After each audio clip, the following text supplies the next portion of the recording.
Voici une table qui surprendra même les plus exigeants. Des mois de développement, de tests et de fabrication, des difficultés et des échecs. Mais au final, après 6 mois, le projet est prêt. Et cette table, nous allons la faire gagner parmi vous. Bon visionnage. Ce projet, comme tout autre projet de menuiserie, commence par la préparation du matériau. Pour le plateau, nous avons décidé d'utiliser du frêne thermotraité. Premièrement, nous avions déjà ce matériau en stock. Deuxièmement, il convient parfaitement en termes de couleur. Et troisièmement, le bois thermotraité est un matériau extrêmement stable. Et c'est loin d'être négligeable, nous prévoyons d'enfreindre toutes les règles de collage, mais nous en reparlerons plus tard. Pour l'instant, nous transformons une planche non délignée en planche délignée, à la main et à l'œil. Une règle nous aide à éliminer le gauchissement et irrégularité. Nous scions, nous rabotons, bref, nous préparons le matériau. Et voilà, après une demi-journée, une planche tout à fait correcte sort de la raboteuse. Il ne reste plus qu'à la passer à la dégauchisseuse et on peut commencer le collage.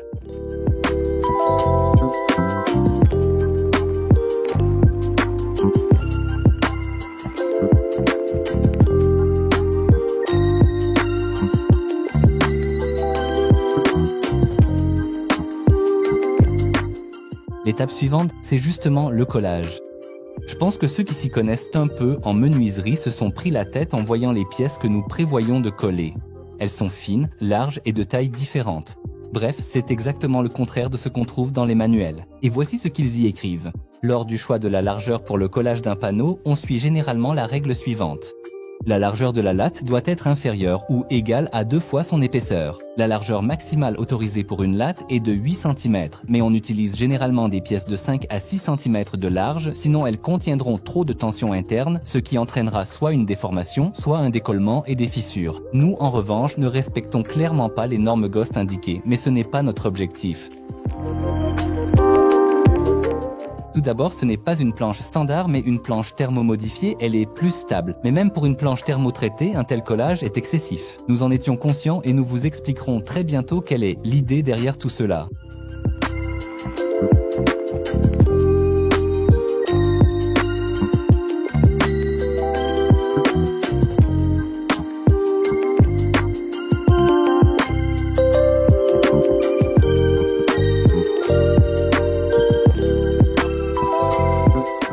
Le lendemain, lorsque la colle a pris, nous retirons les serre-joints et nettoyons l'excédent. C'est à cela que ressemble la colle pure sèche. C'est une colle polyuréthane réactive et coller le bois thermotraité avec de la pure est correct. Nous remettons la planche en ordre, grossièrement, en utilisant tous les outils à portée de main.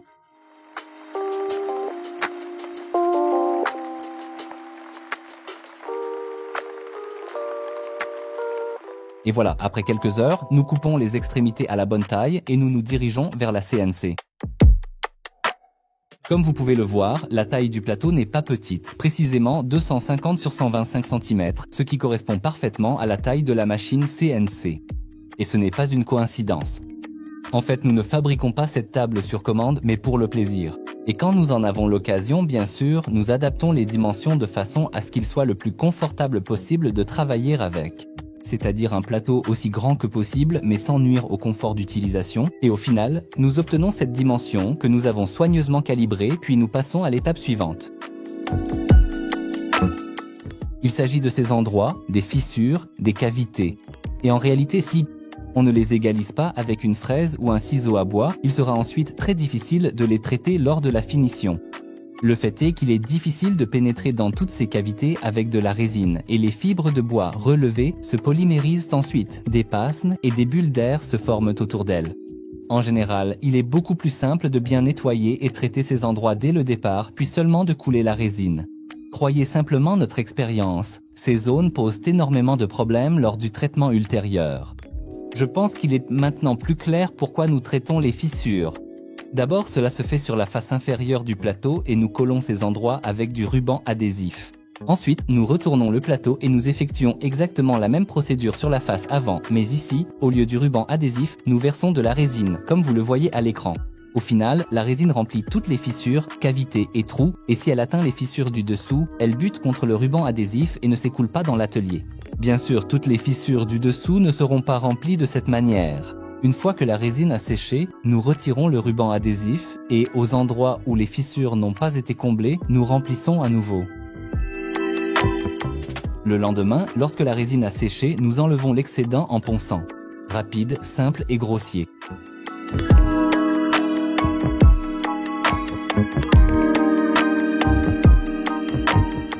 Et maintenant, passons à la partie la plus intéressante. Nous allons devoir réaliser une gravure complexe et détaillée sous la forme d'une carte de Saint-Pétersbourg. Ce n'est pas une tâche facile et nous devrons faire le coulage de résine directement sur la machine. Et pour être sûr de ne pas avoir de problème, nous collons le verso avec un large ruban adhésif. Nous installons la fraise de Woodwork et lançons le processus. D'ailleurs, nous utilisons ces fraises depuis plusieurs années déjà et nous les recommandons sans hésiter. À notre avis, c'est le meilleur rapport qualité-prix sur notre marché.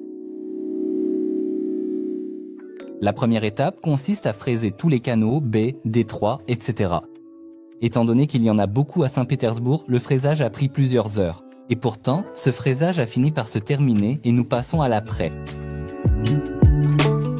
Un point très important concernant l'après, c'est que pour notre première couche d'après, nous utilisons précisément de la résine transparente. Je vais maintenant expliquer pourquoi on procède ainsi. En fait, il nous faut apprêter toutes ces fissures profondes, l'aubier, ces niches, ces nœuds. Et si nous faisons cela avec de la résine colorée, le bois autour de ce nœud risque aussi de se teinter légèrement, ce qui pourrait altérer son aspect naturel.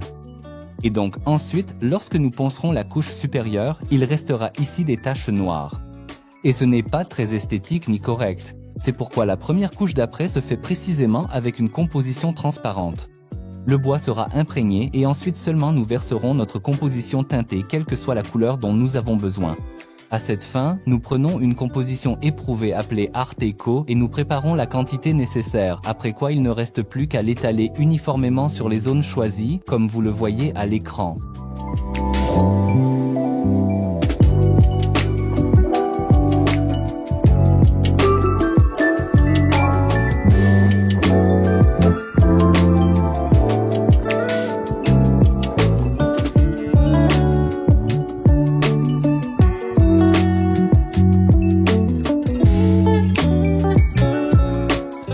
Le lendemain, lorsque la couche d'après a séché, nous prenons une composition pour coulée massive appelée Art Massif.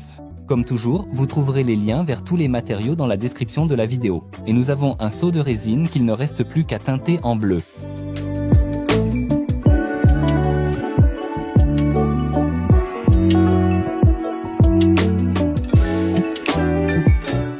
Au final, deux compositions seront coulées sur la table, une transparente et une bleue.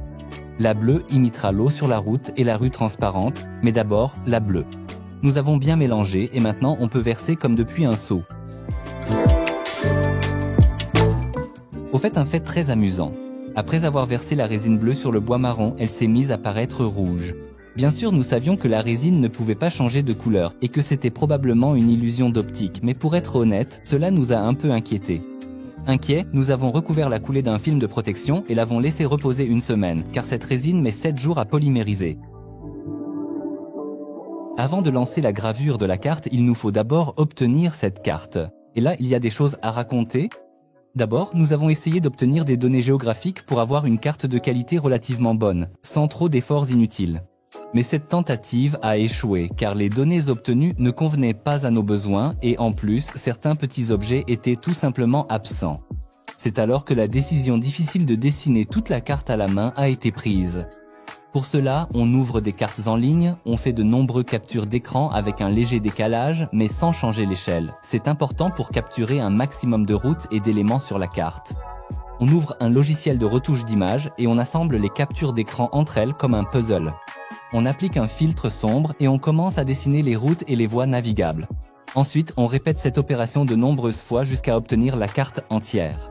À la fin, on rassemble toute la carte en un seul dessin vectoriel qui pèse plus de 25 mégaoctets. Pour un dessin vectoriel, c'est énorme, croyez-moi sur parole. La carte s'est avérée non seulement complète, mais aussi à très grande échelle. En fait, nous avons un peu exagéré avec un tel niveau de détail car d'une part, tous les ordinateurs ne pourront pas l'ouvrir et d'autre part, il n'existe tout simplement pas de tâches adaptées à une telle échelle. Mais cela présente aussi des avantages. Désormais, nous ne sommes plus limités dans notre choix et nous pouvons obtenir une image détaillée de n'importe quel coin de Saint-Pétersbourg.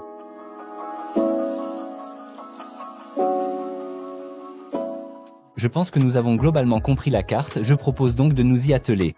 À ce moment-là, la première couche de résine bleue avait séché et nous passons à la deuxième étape. Nous devons fraiser les routes, les rues, les ponts et les ruelles.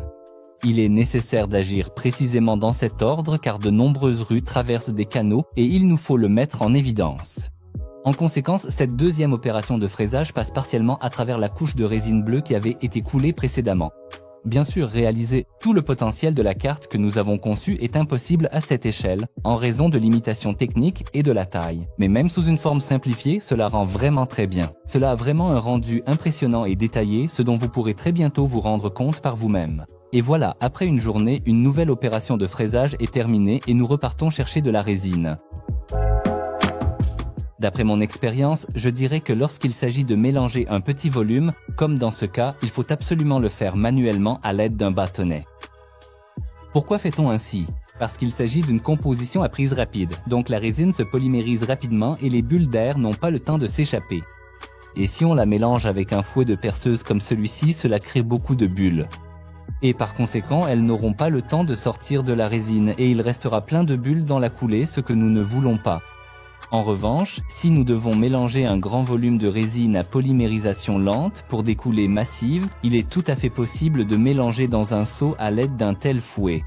Comme vous l'avez compris, nous avons de nouveau préparé un seau d'art massif et nous retournons à notre plateau. Il est maintenant nécessaire de refaire exactement la même manipulation. D'abord l'après, puis la coulée principale. Et pour ne pas vous faire perdre de temps, je propose de passer directement à la deuxième étape et de remplir toutes les rues avec la composition transparente. Et déjà maintenant, cela a l'air très impressionnant et cool. Je pense que vous serez d'accord. À la fin, nous recouvrons la coulée pour la protéger de la poussière et la laissons reposer une semaine.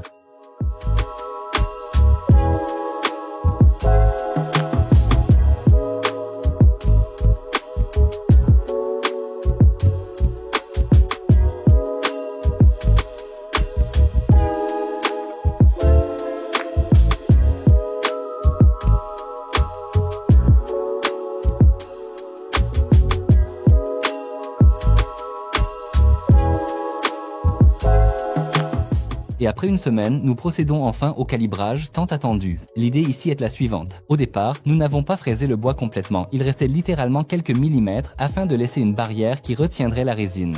Et maintenant, il nous faut calibrer ces fameux quelques millimètres. Et petit à petit, tout le concept se révèle. C'est-à-dire une coulée transparente de part en part. Partiellement bleue, partiellement claire, sans colorant, qu'il ne restera plus qu'à éclairer intelligemment. Mais nous en reparlerons un peu plus tard.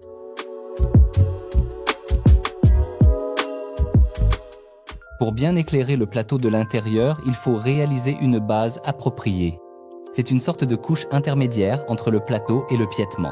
C'est justement cet élément dont s'occupe Colia. En fait, il s'agit d'un simple rectangle en tube profilé auquel nous avons soudé une cornière afin d'obtenir une sorte d'effet de lévitation du plateau. Au final, il paraîtra plus léger et moins massif.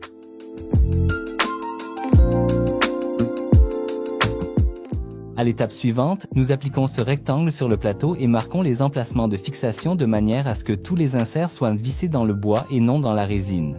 Une fois le marquage terminé, nous rendons le cadre à Colia pour la finition.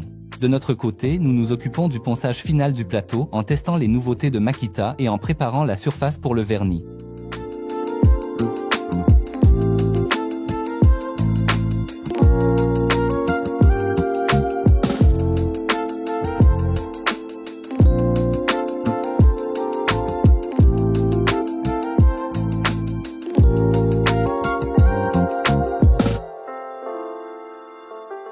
La fixation principale du plateau sera réalisée à l'aide d'inserts filetés. Qu'est-ce que c'est?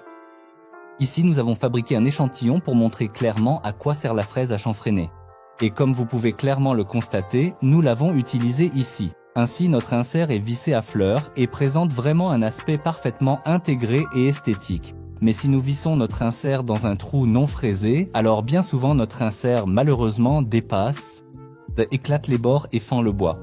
Un autre point très important, ces inserts filetés existent chez différents fabricants, donc avec des conceptions différentes et en différents métaux. Dans notre cas, ce sont des inserts fiables et de bonne qualité, mais il en existe aussi en métal frité. Et justement, ces inserts de filetés fabriqués en métal frité se comportent très mal et abîment souvent nos produits. Une fois que le plateau de table est bien poncé, on peut le peindre. C'est ce que nous avons fait. Ici, nous utilisons notre vernis polyuréthane bicomposant préféré. D'ailleurs, dans notre cours, il y a un blog dédié à ce matériau.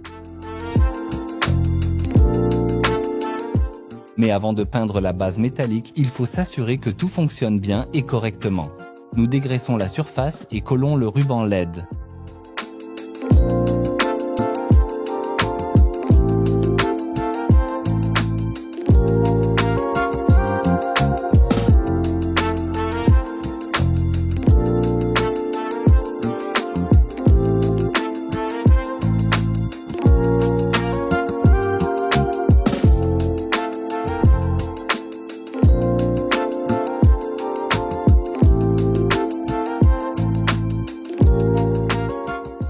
Nous sommes en train de tester l'éclairage de notre plateau de table. Pour l'échantillon, nous avons un morceau de carton avec du ruban adhésif métallisé en aluminium collé dessus. Et par curiosité, nous avons décidé de le comparer à un réflecteur photo. Nous avons allumé l'éclairage et par curiosité, nous avons posé un miroir sur un tiers de la surface. Au centre, nous avons le réflecteur photo et à droite, le ruban adhésif en aluminium. Et le miroir gagne nettement, mais il est bien sûr difficile à utiliser. Le réflecteur photo fonctionne peut-être même moins bien que le ruban adhésif en aluminium. Tout d'abord, nous avons commencé à étudier les matériaux architecturaux des ponts. Nous avons compris assez rapidement que le pont du Palais était le plus adapté à nos besoins. Il convient parfaitement tant par son style que par sa notoriété. Après avoir passé en revue une multitude de documents, nous avons trouvé tout à fait par hasard un modèle 3D du pont à l'échelle réelle, et c'est à partir de celui-ci que nous avons commencé la conception. Nous avons d'abord réalisé une moitié du pont en respectant l'échelle, en plaçant les parties mobiles en miroir afin que le plateau puisse reposer dessus. Au final, nous avons développé plusieurs variantes avant d'arriver à celle que nous souhaitions. Ce sont ces variantes que vous voyez à l'écran.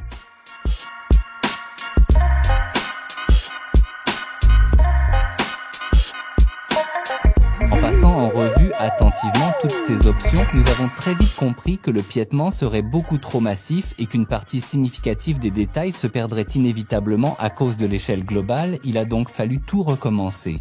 Mais cette fois, il ne s'agissait pas seulement de conserver les proportions stylistiques, il fallait aussi prendre en compte l'épaisseur différente du métal qui serait utilisée par la suite.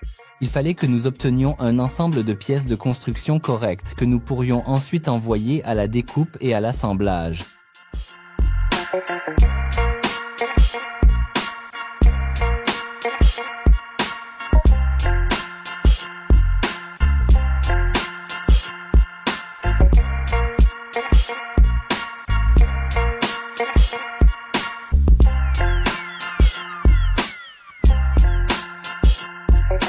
Qualité. Cette fois, nous imprimons ce genre de lanterne, et ce n'est pas une tâche facile non plus, car au final, il faudra les éclairer exactement comme dans l'original.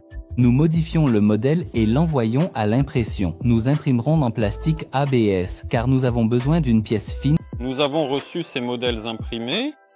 Nous allons maintenant retirer délicatement les supports.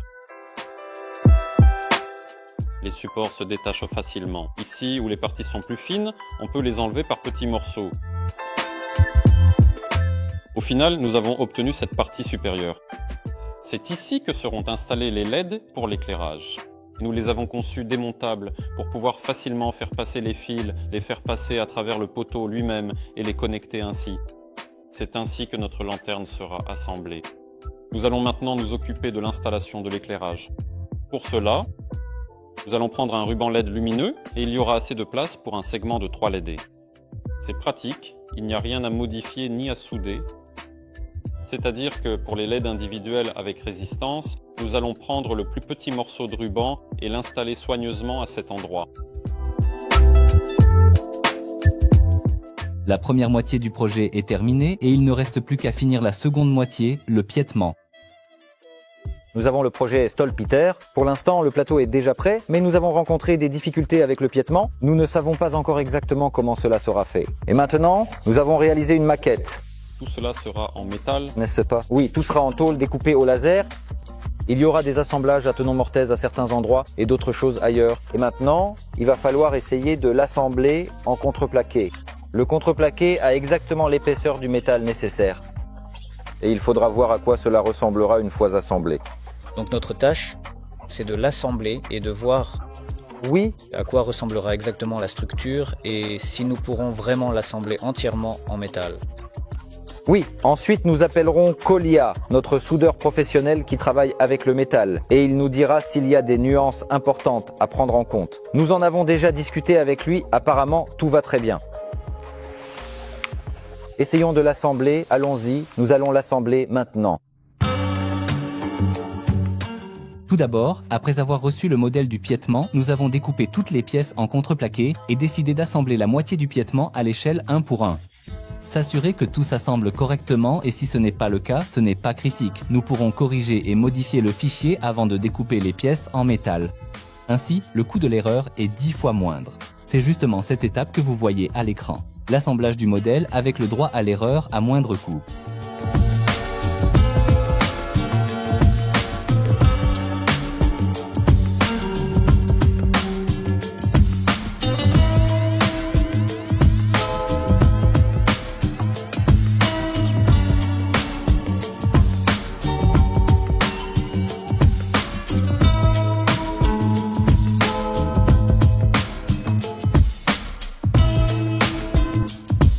Nous avons 3 types de soudure, La soudure laser, le type classique et la semi-automatique. Et une certaine séquence, il y en avait, on a... pris les pièces, tout assemblé à blanc et voilà, c'est tout. En général, comment dire, d'abord à sec. Ça n'a pas marché à sec, hein. Ça n'a pas marché à sec. On a commencé avec du lubrifiant. Le laser ne passe pas partout, il est gros, mais il passe partout. Le laser ou le TIG. Le TIG est bien parce que, par exemple, j'ai fait une aiguille courte et j'ai pu atteindre le petit coin L'épaisseur du contreplaqué, c'est l'épaisseur. du métal. Ici, c'est assemblé avec du 2 mm. On peut simplifier ça et le faire en 6 mm. Simplifier le dessin et le faire en 6 mm. Et le contreplaqué où? On ne va pas les faire en métal. On va les imprimer et les installer. Mais comment donc, en fait, alors les Tremper. dans un seau de peinture, Mais pourquoi? On va les emmener pour une peinture en poudre. on trempe dans la peinture en poudre. Tu ne pourras peindre avec de la poudre. Pourquoi? Ils pulvérisent. Il y a beaucoup de contre-dépouilles. La pièce est chargée négativement, le pistolet positivement. Mais ils ne pulvérisent pas. Des pistolets spéciaux pour ça. La seule chose que la peinture en poudre n'aime pas, ce sont les angles. Et ici, tu n'as que des angles. Regarde, ici, il y a par exemple des endroits pour l'arrosage. Idéalement, pour moi, Il vaudrait mieux que ce ne soit pas peint. Pour l'assemblage, c'est mieux non peint que peint. Mais ça paraît long. donc c'est clair? Bon, 1 heure, 2, bien. 2,5 jours approximativement. Ou des semaines, avant le déjeuner. Déjeuner et demi. Eh bien, tu n'as plus besoin de moi. Le ferez-vous avec du contreplaqué? Oui? C'est ça, Kolia. Allons-y, bonne journée. Date. Super, je pars. Nous avons assemblé notre conception et en avons discuté avec Kolia. Il a également apporté ses corrections, comme le fait que certaines rainures doivent être complètement supprimées. C'est là que nous est venue l'idée de le faire en contreplaqué. En réalité, c'est une histoire intéressante, probablement efficace, mais ce n'est pas notre méthode. Ce serait trop facile. Nous sommes en train d'améliorer le modèle, de vérifier, puis nous l'envoyons à la découpe laser et nous soudons déjà. Et lors de l'assemblage final, vous voyez déjà le piétement terminé. Mais il reste encore beaucoup de chemin avant l'assemblage final et à l'étape suivante, nous nous rendons chez nos amis de Smart Mechanic. Comme nous nous sommes assurés que le fichier est correctement préparé, nous pouvons découper les pièces en métal en toute confiance, ce que les gars de Smart Mechanic nous aident à faire. Leur principale activité est le développement professionnel et la fabrication d'équipements de convoyage, de dosage et d'emballage pour toutes les tâches et conditions des clients. Ils proposent également des services de découpe laser et de pliage de tôle, aussi bien selon les plans du client qu'en développant eux-mêmes les plans et les modèles 3D. Donc, si vous avez une telle demande à Grodno, n'hésitez pas à les contacter. Je laisserai le lien dans la description.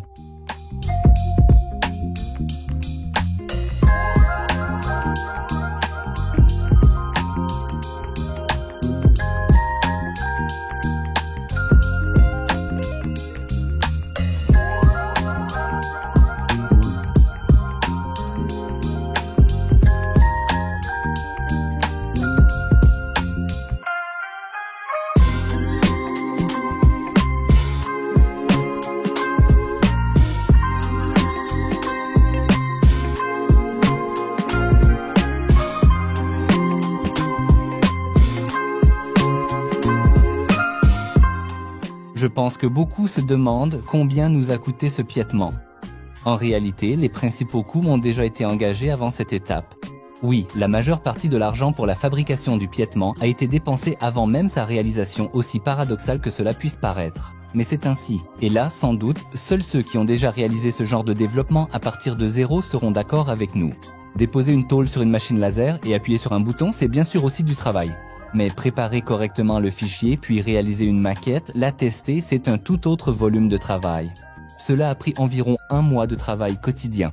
Mais maintenant, la machine laser a assimilé ce fichier et a découpé notre kit en une seule journée.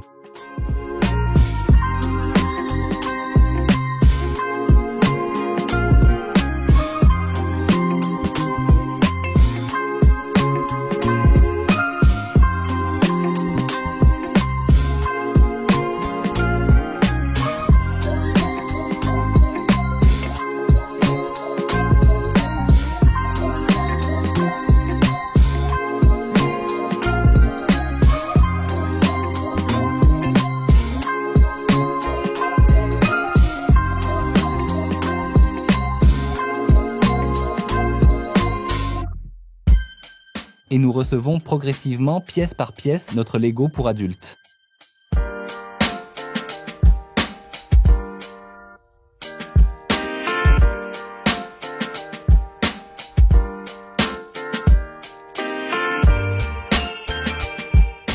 Pendant ce temps, à l'atelier, nous déballons un nouveau jouet. En fait, nous avons acheté ce jouet il y a déjà quelques mois.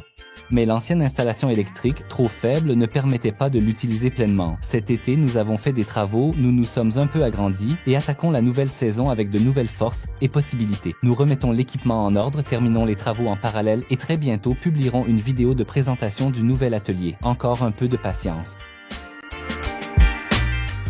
La majeure partie des pièces pour l'assemblage de notre piétement de table de Peter est arrivée. Tout cela en métal paraît bien plus solide et monolithique qu'en contreplaqué. Ça a vraiment fière allure. Tout a été découpé au laser. Et avant de commencer à tout assembler, il faut qu'on nettoie tout ça. Il y a des bavures à certains endroits, surtout sur les pièces épaisses, avec de petits trous, là où les trous sont petits sur les pièces épaisses. Il y a aussi des éclats. Et je vais tout nettoyer au laser avant la peinture.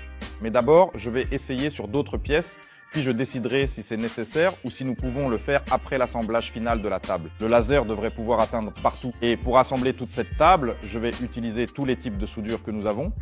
Principalement, je le vois déjà maintenant, même avant l'assemblage, si on anticipe, je vois que ce sera surtout le laser qui sera utilisé. C'est pourquoi, dans ma tête, l'extérieur sera soudé au laser. Les parties intérieures, où le laser ne passe pas à cause de la taille du pistolet, seront soudées au TIG. Pour les endroits bruts ou très à l'intérieur, on utilisera le semi-automatique. C'est ainsi que je le conçois, sans avoir assemblé la table. Quand on commencera à assembler, tout pourra se passer différemment. Donc on nettoie, on prépare toutes les pièces pour l'assemblage, et ensuite seulement on assemble. Ensuite viennent de longues, très longues heures de préparation du matériau. Nettoyage, finition et mise en valeur. À ce stade, c'est beaucoup plus simple à faire. Parce qu'après l'assemblage, la plupart de ces éléments ne seront plus accessibles. Et certains détails ne permettront tout simplement pas d'assembler le tout. C'est pourquoi nous vérifions et traitons tous les trous. Et ce n'est qu'ensuite que nous transmettons le travail à Kolia.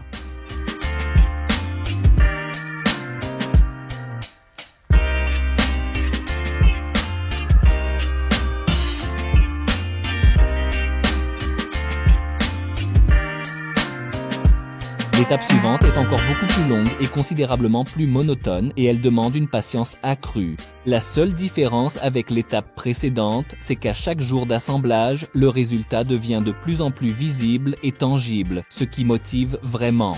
Et même si le travail est monotone, chaque heure qui passe fait évoluer le résultat et cela fait plaisir. D'ailleurs, notre maquette en contreplaqué nous a été utile ici. En la regardant, plus facile de comprendre la séquence et d'éviter des erreurs lors de l'assemblage. Ce qui, avec la soudure, peut avoir des conséquences importantes. Quand nous faisions des erreurs en assemblant la maquette en contreplaqué, il était facile de les corriger, mais avec le métal, pas possible. C'est pourquoi, avant chaque nouvelle pièce, Kolia étudie attentivement la structure en contreplaqué et comprend quel élément du puzzle il faut installer ensuite.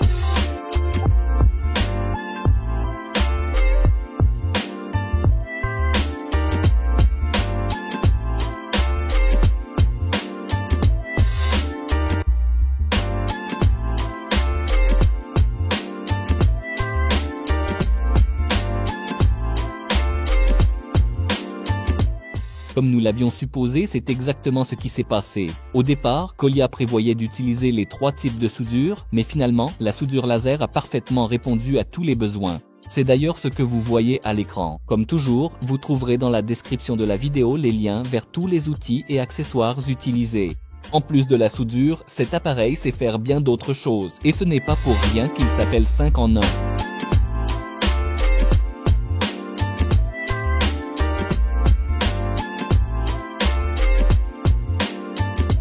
Comme vous pouvez le voir, tout le kit de construction s'assemble parfaitement. Et il est déjà clair maintenant qu'un mois de développement et de prototypage n'a pas été vain. En théorie, un tel piétement pourrait être assemblé en contreplaqué. Il ne sera pas aussi rigide qu'en métal, mais ça vaut la peine d'essayer. Je vous rappelle que nous avons lancé notre grand cours complet dans lequel nous partageons en détail toutes les subtilités de la fabrication de telles tables. Et maintenant, attention, tous ceux qui ont acheté notre cours ont, à partir d'aujourd'hui, accès à notre archive. Qu'est-ce que cela signifie? Nous consacrons énormément de temps, de moyens et d'efforts à la création de projets comme cette table. Et pour nos élèves, nous les offrons absolument gratuitement, et ce, pour toujours. Autrement dit, en achetant notre cours, vous recevrez tous les nouveaux supports, fichiers et projets tant que notre atelier existera. Une autre utilisation peu évidente du laser, c'est de faire ceci. Ici, nous avons une surface brillante, c'est de l'oxyde de fer, et il est très difficile à traiter. Pour le peindre, il faut le rendre mat. Mais il est vraiment brillant et tout le papier de verre s'émousse dessus. Tout s'émousse, vraiment, c'est difficile à travailler. Mais avec le laser, on peut mais il devient alors rugueux et mat. Et si on le frotte un peu avec du papier de verre, le résultat est vraiment excellent. Je pense que la préparation pour la peinture est plutôt bonne. Voici à quoi ressemble le piétement dans sa version finale en métal. Ensuite, il partira comme ça chez les gars pour la peinture. Il ne me reste plus qu'à souder ces éléments décoratifs. Mais avant cela, nous allons peindre les zones mortes ici. Car une fois ces éléments en place, il ne sera plus possible de les peindre. Il n'y a pas eu de question concernant l'assemblage du piétement. Il n'y a pas eu de difficulté. La seule difficulté était de respecter l'ordre d'assemblage. Heureusement, il y a un gabarit. Je me suis appliqué à tout assembler soigneusement, méthodiquement. Tout s'est assemblé de façon très précise. Je n'ai même pas eu besoin d'ajuster concernant la soudure. Nous n'avons pas eu besoin d'utiliser de soudure. Tout a été assemblé au laser. Il y avait un assemblage sans jeu, ça s'est monté simplement par sa propre structure, juste au laser. Là où il y avait de petits jeux, ou s'il fallait ajouter un cordon, je soudais déjà avec l'apport de fil. En principe, ce piétement, c'est vraiment une tâche faite pour le laser. Avec le semi-automatique, l'assemblage aurait été beaucoup moins soigné, la soudure aurait été visible, alors que là, tout était resté assez propre et solide partout. La seule chose, c'est que la partie supérieure, je l'ai soudée avec un semi-automatique classique, simplement par habitude, c'est plus pratique pour moi. On a aussi trouvé une utilisation non évidente pour le laser, du moins pour moi ce n'était pas évident. Toute la surface a été matée avec ça, parce que cet oxyde de fer qui se forme à la surface de la tôle est très difficile à traiter, c'est-à-dire qu'il est assez compliqué de le mater avant la peinture. Mais avec le laser, pour le dire simplement, on l'a endommagé et maintenant il sera beaucoup plus facile de le travailler et de le préparer pour la peinture car il est déjà vraiment mat. Sinon, en principe, il n'y a eu aucun problème, aucun détail particulier, rien du tout. Toutes les autres pièces manquantes seront imprimées, les feux seront installés, tout sera peint, tout sera parfait. Comme vous l'avez compris, la table est entièrement prête pour la peinture, mais la peinture n'est pas simple. Alors nous faisons une petite réunion, lançons des idées et à la majorité, décidons de confier cette opération à un drone.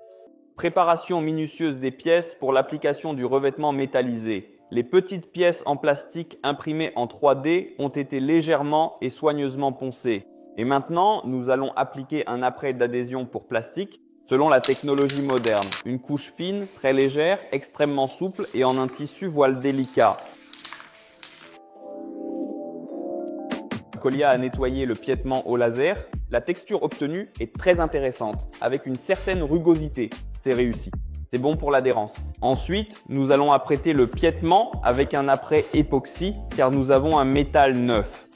Il suffit de le protéger efficacement contre la corrosion. C'est pourquoi nous prenons un petit pistolet et allons appliquer l'apprêt à basse pression pour bien couvrir tous les petits détails. Pour que l'apprêt atteigne absolument partout, il est essentiel de réduire la pression sur le pistolet. il est beaucoup plus difficile de peindre une telle cavité à haute pression à cause des flux d'air tourbillonnants. L'apprêt va se disperser et retomber en poussière, alors qu'à basse pression, c'est beaucoup plus facile à faire. C'est pourquoi il faut un apprêt époxy de qualité, un petit pistolet adapté et une basse pression constante et contrôlée.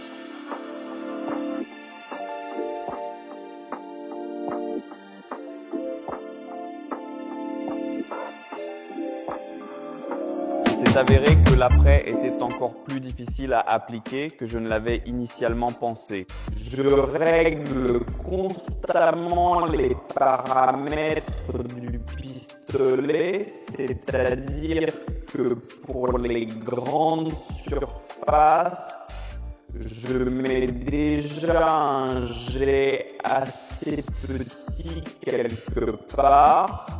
Mais pour apprêter ces petits détails, là, je réduis vraiment le jet au maximum, encore une fois avec une pression faible, mais malgré tout, le matériau se reflète sur notre structure et finit par nous revenir dans les yeux.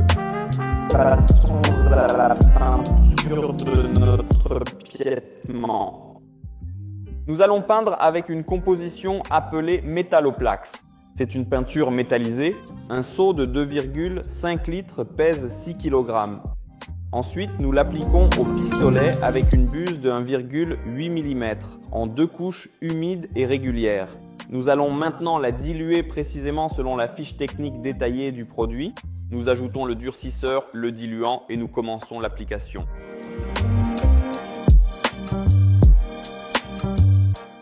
Le diluant sera ajouté à l'œil avec une grande attention. Je vois que la composition est vraiment très épaisse. Même avec un pistolet d'une taille d'1,8, je pense sincèrement que ce sera un peu trop épais pour une application optimale. Selon les instructions, la composition s'utilise sans tamis, car elle est très épaisse et risquerait de boucher constamment. Donc, dans les instructions, si parfois un filtre est inséré dans le pistolet, on l'enlève. Voilà, on verse la composition et on applique.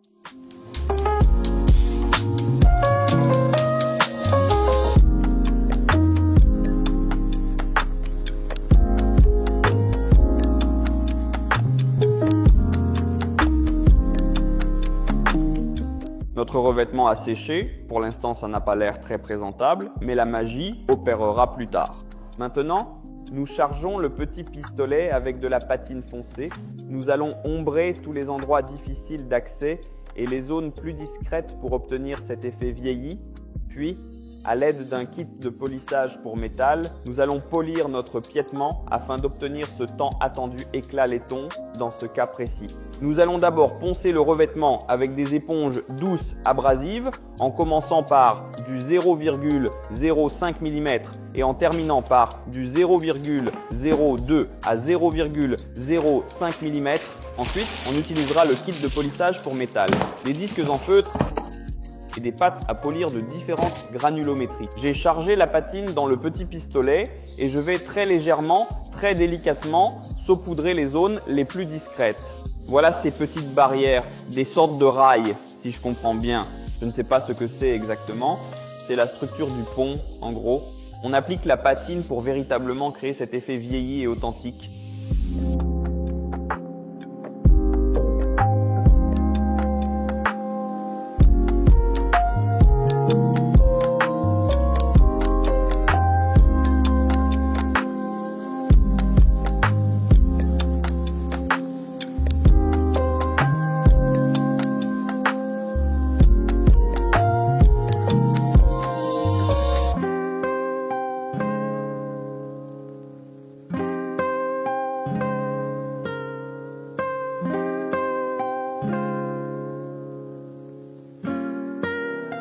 On a poncé un échantillon avec de l'abrasif 500 et 1000, ce qui donne déjà cet éclat de laiton.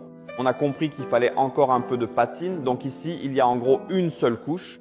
On ajoute encore une couche et même sans polissage, tout brille déjà, scintille, reflète la lumière.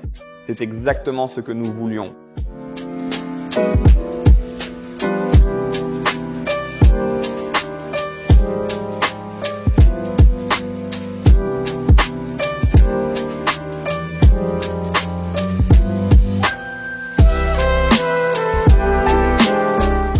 J'ai poncé cette surface avec de l'abrasif, mais je n'ai pas touché exprès tous ces petits coins et recoins pour ajouter du caractère et une certaine authenticité. J'ai terminé avec un abrasif de 4000 et là, un léger éclat mat est apparu, une finition subtile et très agréable à l'œil. Mais en réalité, on n'a pas besoin d'un effet miroir parfait ici, parce que ce ne serait absolument pas joli, ce n'est vraiment pas ce qu'on veut obtenir pour ce projet. L'objectif n'est pas de polir une surface brillante comme un lac, mais de polir certaines zones plus ou moins brillantes pour que cela ressemble à quelque chose d'ancien, comme si un véhicule était passé par là, avait laissé des traces pour que ça ait un aspect plus réaliste.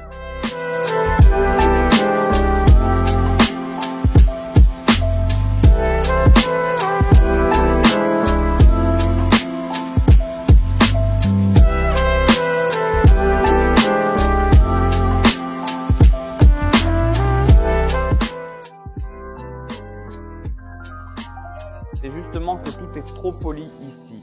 Je vais sans doute ajouter un petit peu de patine ici, légèrement salir un peu cette surface afin de lui donner un aspect plus joliment tacheté. Parce que on voit bien les endroits plus ou moins polis, mais pour moi, la musique, il me semble qu'il manque de la patine sur l'ensemble.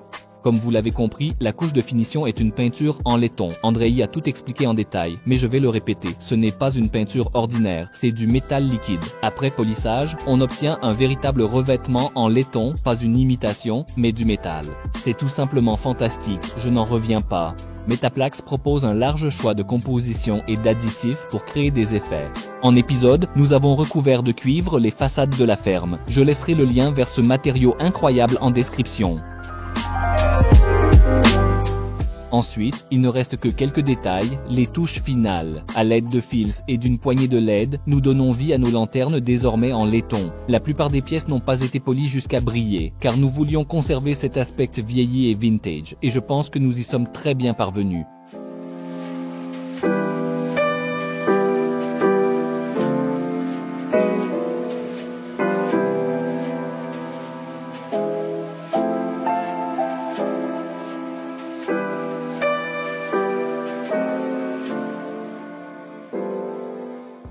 Nous avons décidé de peindre la base sur laquelle repose le plateau avec une peinture noire neutre, car elle est pratiquement entièrement cachée et, selon le concept, ne doit pas attirer l'attention.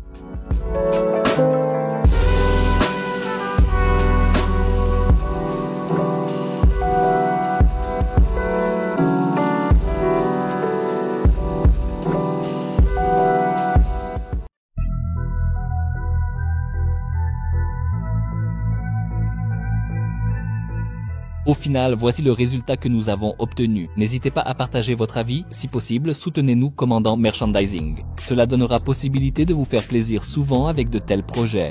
Merci à vous pour votre soutien, votre visionnage et que la hache bienveillante soit avec vous.